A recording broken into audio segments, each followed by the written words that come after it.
Hello students, आज हम पढ़ेंगे हमारा fourth chapter the central Islamic land. जैसा कि पिछला चैप्टर हमने थर्ड चैप्टर के अंदर पढ़ा था कि 6th सेंचुरी तक आते आते क्या था, इस्लाम की शुरुआत हो चुकी थी और इस्लाम क्या था, अपनी जड़ें मजबूत करनी उसने शुरू कर दी थी। तो अब इस चैप्टर के अंदर हम पढ़ेंगे प्रॉफेट मोहम्मद के बारे में, इस्लाम के बारे में, कुरान कैसे क्या लिखा है, ठीक है, कुरान के बारे में कैसे जुड़ा हुआ है ये, और मुस्लिम कम्युनिटी के बारे में पढ़ेंगे, ट्राइब्स के बारे में, किस प्रकार से जो प्रॉफेट मोहम्मद है उन्होंने इस्लाम धर्म का जो है प्रचार किया और कहाँ कहाँ कैसे कैसे इसका फैलना शुरू हुआ। तो ये सारे जो टॉपिक हैं वो हम इस चैप्टर के अंदर कवर करेंगे। तो टॉपिक का नेम है the central Islamic land. As we enter the 21st century, there are over 1 million Muslims living in all parts of the world. जैसे जैसे हम 21st सेंचुरी के अंदर एंटर करते हैं तो क्या है कि लगभग 1 बिलियन जो मुस्लिम्स हैं वर्ल्ड के अलग अलग हिस्सों में, मुस्लिम जो लोग हैं वो लगभग 1 बिलियन मुस्लिम हैं जो रहते हैं। They are citizens of different nations, अलग अलग देशों के ये सिटीजन्स हैं, स्पीक डिफरेंट लैंग्वेजेस, अलग अलग जो लैंग्वेजेस हैं वो बोलते हैं ये लोग, और एंड ड्रेस डिफरेंटली, और जो इन ड्रेसअप भी होते हैं मुस्लिम्स क्या हैं, अलग अलग टाइप के कपड़े जो हैं या ड्रेस जो हैं वो पहनते हैं।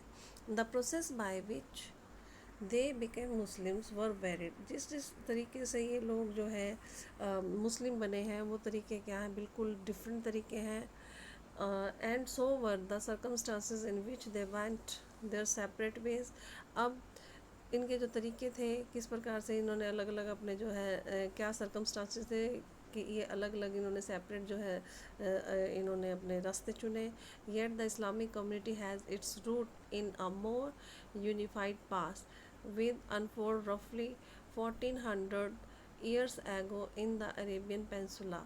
अब जो ये इस्लामिक कम्युनिटीज़ थी इसने अपनी जो जड़ें हैं मजबूत करनी शुरू कर दी थी। जो इसका इतिहास रहा है लगभग 1400 साल पुराना रहा है अरेबियन पेंसुला के अंदर।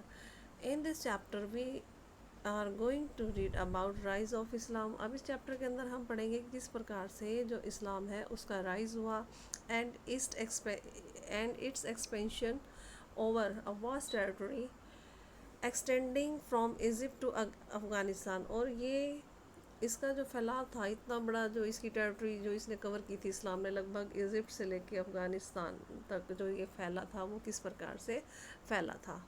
The core of the area the core area of the Islamic civilisation from 600 to 1200। मतलब मेन टाइम पीरियड कौन सा बताया है इस्लाम का, उसके बारे में जो हम स्टडी करेंगे 600 से लेकर 1200 तक का जो टाइम पीरियड है उसमें इस्लाम किस प्रकार से फला फूला, कैसे उसकी शुरुआत हुई है, कैसे आगे बढ़ा, तो सारी डिटेल यहाँ पर हम इस चैप्टर के अंदर पढ़ेंगे। In this centuries Islamic society exhibited multiple political and cultural pattern.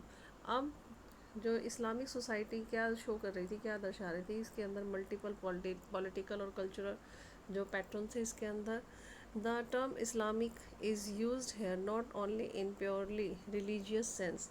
अब जो इस्लामिक जो वर्ड यूज़ किया गया है वो सिर्फ एक धर्म के धार्मिक रिलीजियस सेंस में ही इस्तेमाल नहीं किया गया, बल्कि ये पूरी ओवरऑल सोसाइटी के लिए यूज़ किया गया है और कल्चर के लिए यूज़ किया गया है जो कि जुड़े हुए थे इस्लाम के साथ। In this society, not everything that was happening originated directly from religion, but it took place in a society where Muslims and their faith were recognized as society dominant.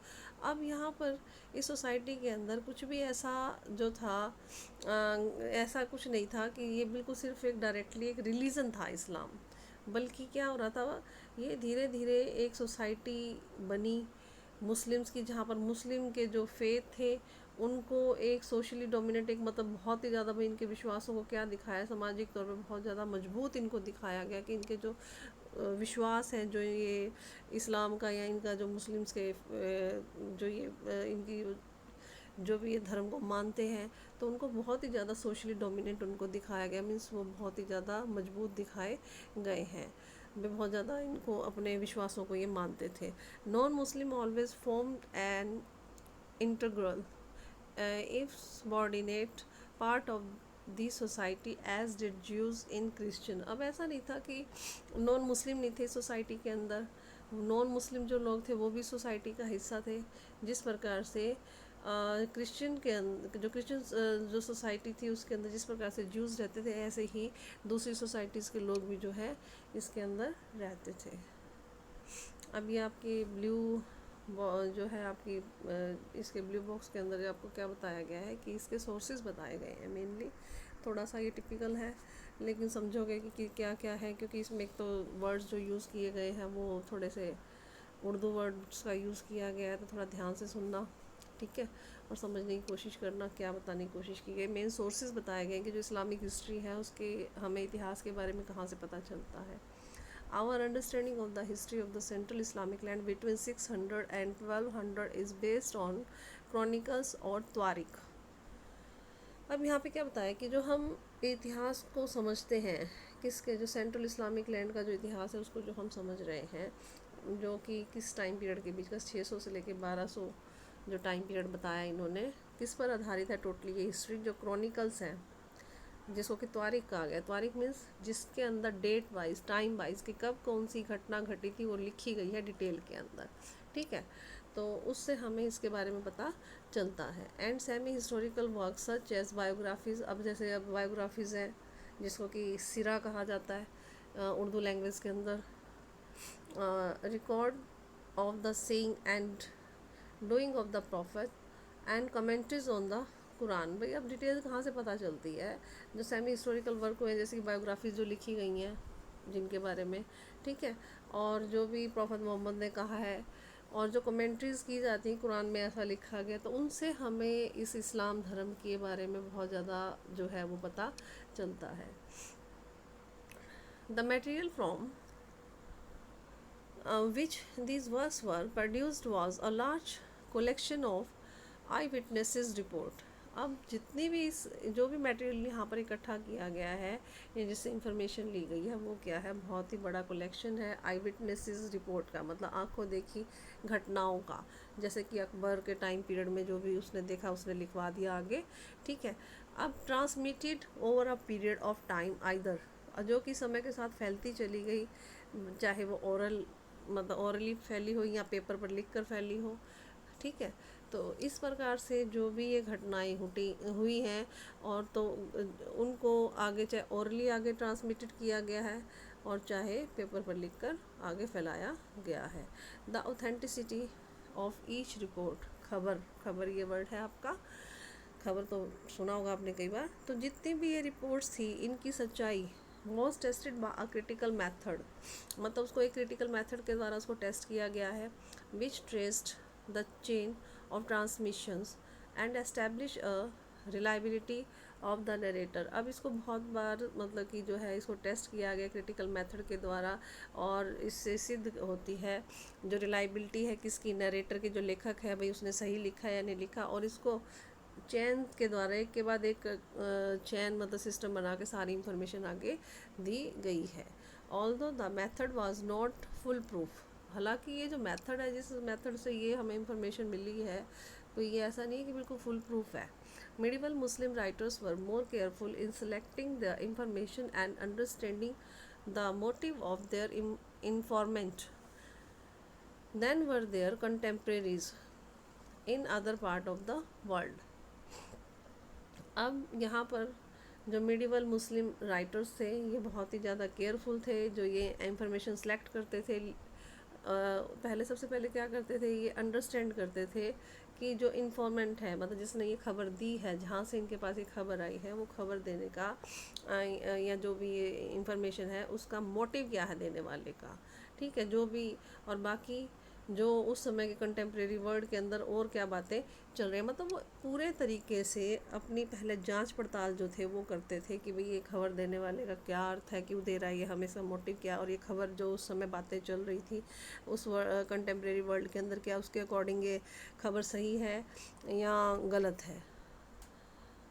On controversial issues, जो controversial issues थे they reproduce different versions of the same event, और वो मतलब कि different version बना देते थे same घटनाओं के, as they found in their sources, जो भी उनको उनके सोर्सेज में जो भी घटनाएं मिलती थी उनके अलग अलग वर्जन बना देते थे, और leaving the task of the judgement to their reader, और एंड में मतलब कि जो जजमेंट था भाई क्या इसका सही है गलत है, उसका नतीजा मतलब कि किस पे छोड़ देते थे भाई जो रीडर्स हैं वो खुद ही हिसाब लगा लो भाई ये घटना सही थी या गलत थी, ठीक है।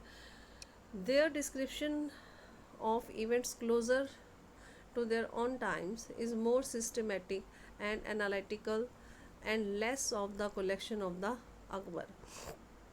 अब यहाँ पर जो जितना भी डिस्क्रिप्शंस हैं उन समय की घटनाओं के, वो उस समय बहुत ही ज़्यादा सिस्टमेटिक और एनालिटिकल, मतलब उन पर बहुत ज़्यादा सिस्टमेटिक और एनालिटिकल काम किया गया भी, ये घटनाएं ये जो इवेंट्स हुए थे।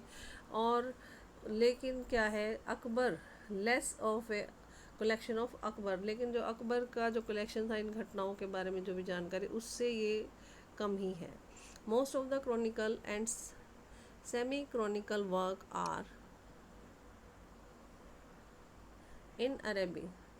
जितना भी ये क्रॉनिकल जो काम है, मतलब ये जो टाइम के अकॉर्डिंग जो घटनाएं घटी हैं जो इनको लिखा गया है, वो अरेबिक लैंग्वेज के अंदर लिखा गया है। The best wing of Tarikh और Tabari which has been translated into English in 38 volumes. अब ये जो तारीख है ये इसको ट्रांसलेट किया गया है इंग्लिश के अंदर, और इसके कितने वॉल्यूम बनाए गए हैं, 38 वॉल्यूम्स में इसको ट्रांसलेट किया गया है। Persian chronicles are few. अब जो पर्शियन क्रॉनिकल्स हैं ये कुछ कम ही है, but they are quite detailed in their treatment of Iran and Central Asia. लेकिन जो इनका डिटेल में है तो ये कम, लेकिन ये बहुत ही ज़्यादा डिटेल में है जो पर्शियन क्रॉनिकल है, और जिसके मतलब कि इन्होंने अपना ईरान का और सेंट्रल एशिया के बारे में सारा डिटेल जो है बताया है, डिटेल में सारी बातें जो है बताई हैं। क्रिश्चियन क्रॉनिकल्स रिटन इन सीरियाइक, जिसको कि आरामिक लैंग्वेज कहा गया है, जो क्रिश्चियन क्रॉनिकल्स हैं उन्हें सीरियाइक लैंग्वेज में लिखा गया है। अब ये भी कुछ कम ही है, but they throw interesting light on the history of the early Islam. लेकिन ये बहुत ही ज़्यादा मतलब जानकारी देते हैं अर्ली इस्लाम के इतिहास के बारे में। तो मतलब अलग अलग तरीके से, जैसे पर्शियन क्रॉनिकल्स हो गए, उसके बाद जो क्रिश्चियन क्रॉनिकल्स हो गए, इनसे भी हमें जो है जानकारी मिलती है इस्लाम के बारे में। Beside chronicles we have legal text. अब क्रॉनिकल्स के अलावा हमारे पास लीगल टेक्स्ट हैं, जोग्राफीज़ हैं, ट्रैवल व्यूज़ जो ट्रैवलर्स सारी डिटेल लिखते थे वो भी हैं, and literary work such as stories और पोइम, और स्टोरीज़ भी हैं, पोइम्स भी हैं, जिनसे हमें सारी जानकारी जो है वो मिलती है इस्लाम के बारे में। तो मेन है क्या है, ये ब्लू वर्ड्स में जो लिखा गया है ये आपको सोर्सेज बताए गए हैं कि हमें इस्लाम के राइज़ की जो जानकारी है वो कहाँ कहाँ से मिलती है। Documentary evidences. अब जो डॉक्यूमेंट्री एविडेंसेस हैं, डॉक्यूमेंट्री जो एविडेंस हैं स्पेशली किसके बारे में लिखे गए हैं, जैसे ऑफिशियल ऑर्डर्स हैं या फिर प्राइवेट कॉरस्पॉन्डेंस है, भाई आपस में किसी ने जो है प्राइवेट कॉरस्पॉन्डेंस किया है, तो उनसे भी हमें जो डिटेल है वो मिलती है। ये भी बहुत ही ज़्यादा वैल्यूएबल है राइटिंग हिस्ट्रीज़ के लिए, because it does not consciously refer to event and person, क्योंकि इससे हमें मतलब कि सिर्फ जो है इवेंट घटना के बारे में और पर्सन के बारे में ही जानकारी नहीं मिलती है, बल्कि हिस्ट्री के बारे में भी जो है जानकारी मिलती है, भाई क्या उस समय चल रहा था, जैसे आपस में किसी ने कॉरस्पॉन्डेंस किया है तो पता चलता है कि किसके बारे में बात की गई है, उस समय क्या रहा होगा, तो डिटेल हमें जानने को मिलती है। It comes almost entirely from Greek and Arabic poetry. अब ये ज़्यादातर कहाँ से हमें मिलती हैं, ग्रीक और जो अरेबिक पेपायरी है, जिसमें लिखा करते थे अरेबिक पाइपरी, लास्ट चैप्टर में हम पढ़े हैं पाइपरी क्या था जिनके ऊपर लिखा जाता था, एंड द गनीज़ा रिकॉर्ड जो है उसके अंदर हमें मिलती है जानकारी, ठीक है। Some evidences has emerge from the archaeological. अब कुछ एविडेंस कहाँ से मिलते हैं, आर्कोलॉजिकल है, वो एविडेंसेस कहाँ, मतलब अब आर्कोलॉजिकल कैसे एविडेंसेस हैं, जैसे कि जो डेजर्ट पैलेसेस थे जो मतलब जो ये खाली डेजर्ट के अंदर जो महल वगैरह बना लेते हैं, बाद में उनको खाली करके छोड़ के जाना पड़ता था, तो उनसे हमें जानकारी मिलती है। अब है नेक्स्ट, और किससे मिलते हैं? न्यूमेस्टिमेटिक स्टडी ऑफ कॉइन्स, भाई जो कॉइन्स उस समय के मिले हैं उनकी स्टडी करने से भी हमें जानकारी मिलती है। ठीक है, जो भी एपिग्राफिक्स है, इंस्क्रिप्शंस की स्टडी जो की है, तो उनसे हमें जानकारी मिलती है। तो ये जो सोर्सेस है, which is of the great value of the economic history, art history and for establish the name and the date. तो अब इससे क्या है, हमें इनकी इकोनॉमिक और आर्ट हिस्ट्री के बारे में पता चलता है, और नेम्स और डेट्स के साथ हमें इनके बारे में पता चलता है। Proper history of Islam began to be written in 19th century by university professor in Germany and the Netherlands. अब जो प्रॉपर हिस्ट्री थी इस्लाम की, वो कब लिखी जानी शुरू हुई? 19th सेंचुरी के अंदर यूनिवर्सिटी के जो प्रोफेसर थे जर्मनी में और नीदरलैंड में, उन्होंने लिखना शुरू किया। Colonial interest in the middle east के अंदर जो कॉलोनियल इंटरेस्ट बढ़ता है, कॉलोनी बनाने का जो इंटरेस्ट जो था वो बढ़ता जा रहा था।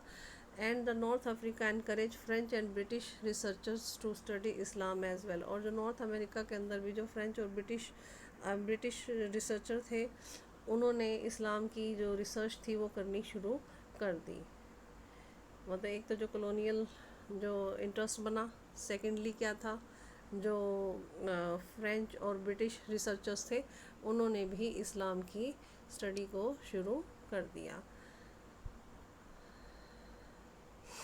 Christian priest to paid close attention to the history of Islam.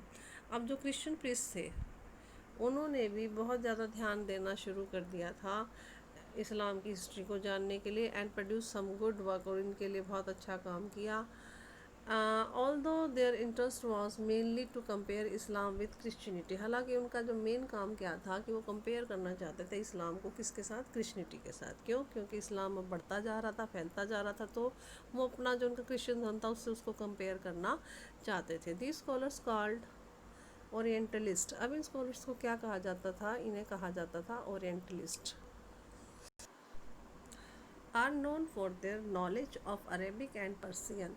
अब ये जाने जाते थे क्यों? इन ओरिएंटलिस्ट की जो अरेबिक के अंदर और पर्सियन के अंदर बहुत ज़्यादा नॉलेज थी, and critical analyse of the original text, और बहुत ही सावधानी से ये एनालाइज करते थे जो भी ओरिजिनल टेक्स्ट होता था उसको। इग्नास गोल्जियार वॉज अ हंगेरियन ज्यू।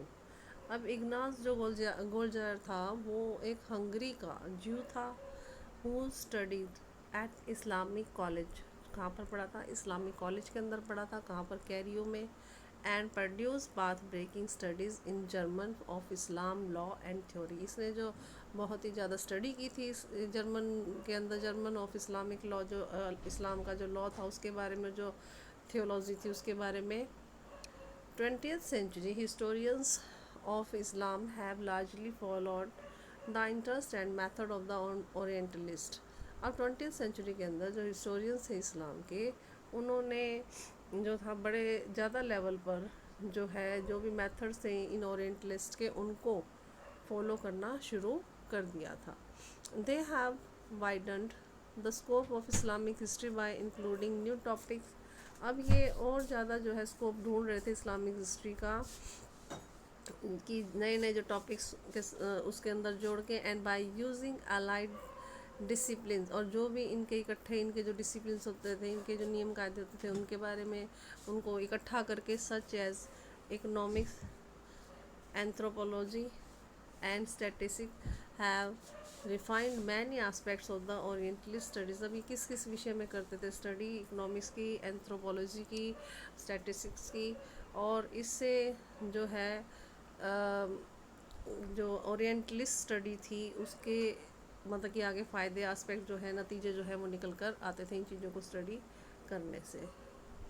The historiography of Islam is good example of how religion can be studied with modern historical method by those who may not share the customs and beliefs of the people they are studying.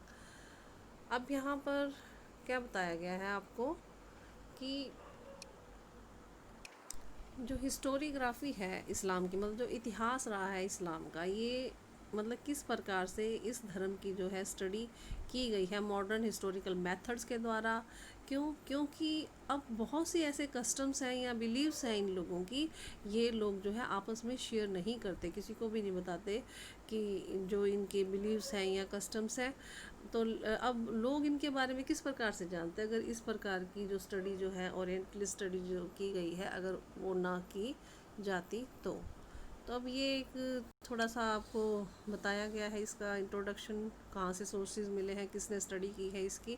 तो अब topic आपका main शुरू होगा यहाँ से, the rise of Islam in Arabia, faith, community and politics.